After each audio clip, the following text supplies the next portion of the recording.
No Film School's coverage is brought to you by Blackmagic Design, amazing solutions for film, post-production, and television.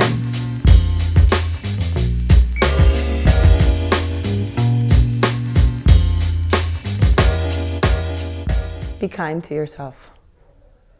It's a lot of things to understand and integrate, and the making mistakes is necessary. And what feels like the failing of it is actually the process of it.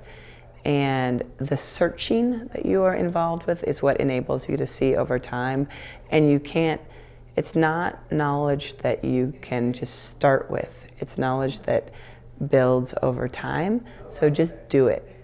And don't be ashamed of what you're doing, and enjoy it, and be in the world with love and curiosity. And sort of, I would say, treasure the fact that you get to do this, but you are making it happen for yourself. And I would say, particularly to people who have never seen anyone like them use a camera, you can't, it is yours to do. Don't let anybody intimidate you. And I think people like to intimidate other people with technical material, like, oh, you don't know the name of that camera, you don't know the name of this tool, you can't use it. That's wrong.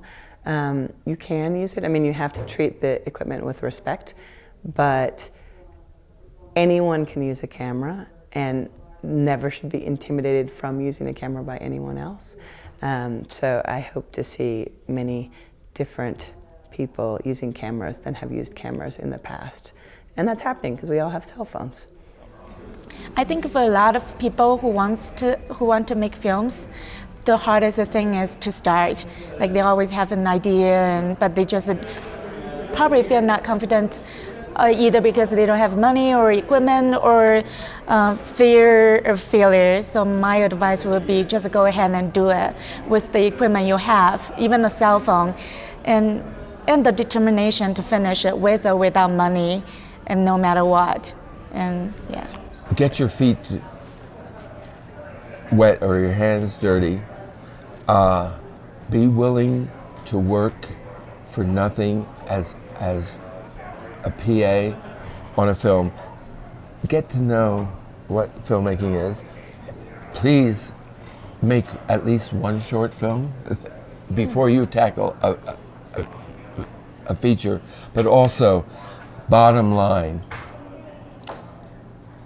don't make a film unless you have to make it. Have passion, care about what you're... First films that are trying to be genre films. No. Learn how to make a feature film with material that you're close to, and where you have something to say, where you have to say it. You have to get it out of you. It's inside of you. It means something. As opposed to, and there are these filmmakers who are more into the idea, isn't it groovy to be an independent filmmaker? I want to be an independent filmmaker. But they don't have anything to say. And it's often because they feel they have to be clever or smart. No, close from the heart. That is so important. Passion, and not making a film because it's groovy. The biggest piece of advice is to, if you want to do it, you have to keep doing it, and know that it's not fun for a long time. Mm-hmm. And like, it is super hard, and I think that a lot of people think that, and I did, and I still do, think that like making movies is super fun. Mm-hmm. And it's like a very small fraction of the time that it's fun. And the hustle is hard, but being here and doing all this is like what I did it for. And I'm so grateful that, I didn't take a random job and say, you know what, I'll make my movie when I have time. Like, all I ever wanted to do was this, and both of us, just all we ever did was know that we wanted to get here, and did everything we could do to get here. And even when it didn't work and made us no money and made us lose money and screwed us over and gave us, panic attacks, it's like you just keep doing it, hoping, like literally just blind faith, hoping that someone else will have faith in you. I mean, particularly with directors, I think it starts with you as a director getting people excited about your film. And if you're not excited about your movie and you don't want to spend the next 2 years of your life broke and miserable trying to get it made, and it's like, you know, and you will stop at nothing, then you're not ready to make your film. Because, you know, like Nick was, what I love about Nick, and he just, if we didn't get involved, he would have made the movie on his own, you know, and that's just like, that's Nick.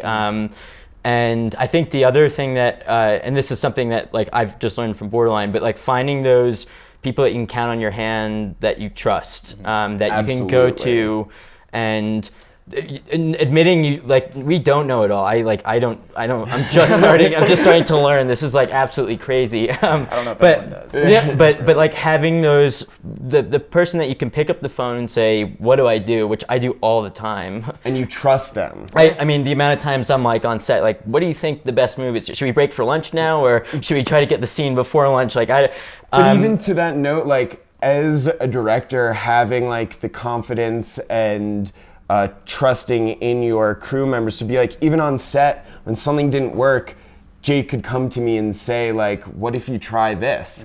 And you know, there's no conflict there. It's like, I trust him, and that's why he's there. And that's what everyone needs to make everyone better. I think my advice would be that if you want to make like risky, innovative work, which you should, and if you're not famous, you will have a hard time getting funding, which is fine. So make sure that you don't need a lot of money. You gotta make sure like you can do it without support. And so you have to be aware of like what things you can do without support. Like you can't hire a movie star unless you happen to know one, you know? Like, so I think that you wanna make sure your film is possible without support. If you are truly doing something daring and risky and bold, like it is harder. It is easier to make a kind of standard, mediocre, run-of-the-mill movie. Like that's the reality of life, and if you want to do that, you'll get funding. Make your audience feel good or feel bad or feel conflicted, but don't make them learn anything. I don't, yeah. Nobody likes that. Nobody likes to just, did you like going to school? I loved going to school, Tom. I'm also a teacher, so we can talk about that later. All right. You must keep making stuff. Now, whether that means picking up a camera and shooting a documentary about your brother, or making a short film, or whatever it is, like, if you can get your hands on a camera and make something, and cameras are very available these days. Hopefully, you could get your hands on something. So make things. You got to keep making things, because if you just sit around and talk about making them, it's, you know, I think slowly it will eat away at you, and you'll lose the will to try to do it, because you need to sort of like give yourself the lifeblood of creation, you know. Yeah. And without it, you know, you'll just wither. And yet, you know, it's just, you're gonna fall down, and you just got to get up and you got to keep going. You know, it's just extreme, stubborn resolve is the only way you're gonna get through it. Right.